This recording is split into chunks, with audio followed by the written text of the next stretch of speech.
மிக தெளிவாக துல்லியமாக பதிலளித்து நம்முடைய மாண்புமிகு நிதியமைச்சர் அவர்கள் இங்கே சிறப்பாக உரையாற்றியிருக்கிறார். அவருக்கு என்னுடைய வாழ்த்துக்களையும் பாராட்டுகளையும் நான் தெரிவிக்கிறேன். மேலும் நேற்றைய விவாதத்தில் மாண்புமிகு உறுப்பினர்கள் சிலர் ஆணவ படுகொலை குறித்து தெரிவித்த சில கருத்துக்களுக்கு நான் இப்பேரவைக்கு தங்கள் வாயிலாக பதிலளிக்க விரும்புகிறேன். பிறப்புக்கும் எல்லா உயிருக்கும் என்ற அறநெறியை 2000 ஆண்டுகளுக்கு முன்னால் சொன்ன வான்புகழ் வள்ளுவர் பிறந்த மண் இந்த தமிழ் மண். சாதி இரண்டொழிய வேறில்லை, இட்டார் பெரியோர் இடாதார் இழிகளுத்தோறும் என்கிறார் அவை மூதாட்டி. இதுதான் தமிழதம் நெறியாகும். தமிழர் போற்றி வந்த பண்பாடு இடைக்காலத்தில் புகுந்தவர்களால் தொழில் வேற்றுமையானது, சாதி வேற்றுமையாக மாற்றப்பட்டது, உயர்வு தாழ்வு கற்பிக்கப்பட்டது, மேல் கீழ் என்ற வேற்றுமை விதைக்கப்பட்டது. வேற்றுமை விதைக்கப்பட்ட உடனேயே ஒற்றுமைக்கான குரல்களும் தமிழ் மண்ணில் உறக்க ஒழித்ததை காண்கிறோம். பல சீர்திருத்த கருத்துக்கள் இயக்கமாகவே உருவெடுத்துள்ளன. அயோத்திதாச பண்டிதர், தந்தை பெரியார், தமிழ்த்தன்றல் திருவிக்கா, புரட்சி கவிஞர் பாரதிதாசன், பேரறிஞர் அண்ணா ஆகியோர் இந்த சீர்திருத்த சிந்தனைகளை தமிழ் மண்ணில் விதைத்தார்கள். கல்வி, வேலை வாய்ப்பு, அதிகாரம் பொருந்திய பதவிகள், அனைவருக்கு சம வாய்ப்பு, சம அதிகாரம் ஆகியவற்றை பெறுவதன் மூலமாக யாவரும் ஒருவரே என்பதை உருவாக்கவே இந்த இயக்கங்கள் போராடின, வாதாடின, மனமாற்றங்களை செய்தன. சாதிக்கு மதத்துக்கு தரப்பட்ட முக்கியத்துவத்தை தமிழ் மொழிக்கு, தமிழ் இனத்துக்கு தரும் சிந்தனையை திராவிட இயக்கம், தனித்தமிழ் இயக்கங்கள் விதைத்தன. இனமும் மொழியும் நமது அடையாளங்களாக மாற்றியது இதன் சாதனைகள்.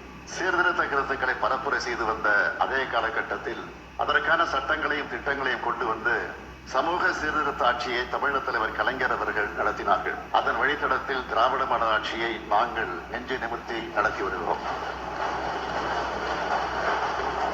அனைத்து சாதியினரையும் அர்ச்சகராக்கி இருக்கிறோம். பெரியார் பிறந்த நாளிலும் அம்பேத்கர் பிறந்த நாளிலும் இந்த நாடே உறுதிமொழி எடுக்கிறது. இவர்கள் பிறந்த நாளில் அனைவரும் சமூக நீதி, சமநீதி உறுதிமொழி எடுப்பது சாதாரணமான சாதனை அல்ல.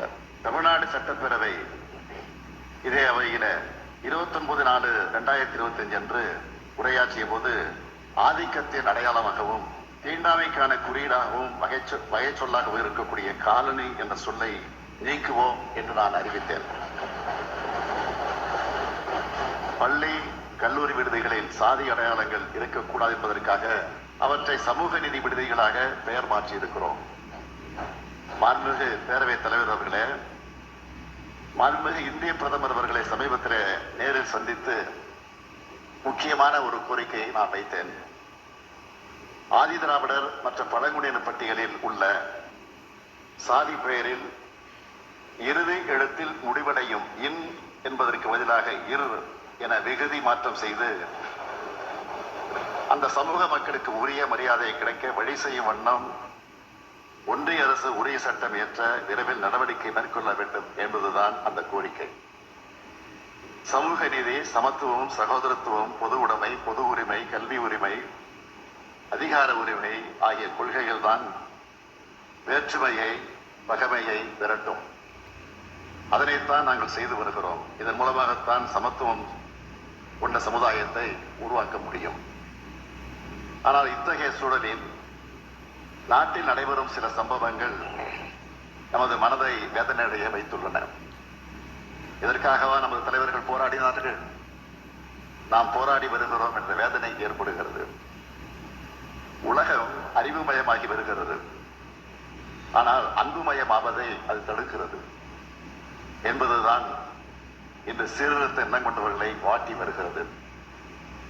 உலகம் முழுக்க பரவி அறிவினால் மதிக்கப்பட்டு வரும் நம் தமிழ் சமுதாயம் உள்ளூரில் சண்டை போட்டுக் கொள்வது என்ன நியாயம் என்பதுதான் நம்மை வருத்தும் கேள்வியாக அமைந்திருக்கிறது.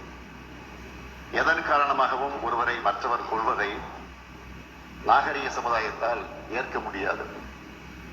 கொள்வதை மட்டுமல்ல, பகைப்பதை, சண்டை போட்டுக் கொள்வதை, அவமானப்படுவதை என எதையும் பண்பட்ட வளர்ச்சியுற்ற ஒரு சமுதாயத்தால் ஏற்றுக்கொள்ள முடியாது. அவ்வப்போது ஏதேனும் ஒரு பகுதியில் நடந்துவிடும் ஒரு துயரமான சம்பவம் நம் நெஞ்சை உலுக்கி விடுகிறது. நம் சமுதாயத்தை தலைகுனிய செய்து விடுகிறது.